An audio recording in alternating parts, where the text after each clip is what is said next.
अभी आपने कौन सी नज़म पढ़ी? आओ सब्जी उगाए। तो फिर आपको सब्जी तरकारी के नाम याद है? जी। बहुत खूब।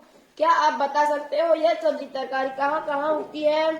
पत्ते वाली सब्जियाँ, जमीन के अंदर उगने वाली तरकारियाँ, बेल पर उगने वाली तरकारियाँ, छोटे पौधों पर लगने वाली तरकारियाँ। बहुत अच्छे। बताइए पत्तों वाली सब्जियों के नाम। मेथी, पालक, सोई की भाजी, हरा धनिया, पुदीना, गोभी, अरबी के पत्ते, अम्बाड़ी की भाजी। बहुत खूब।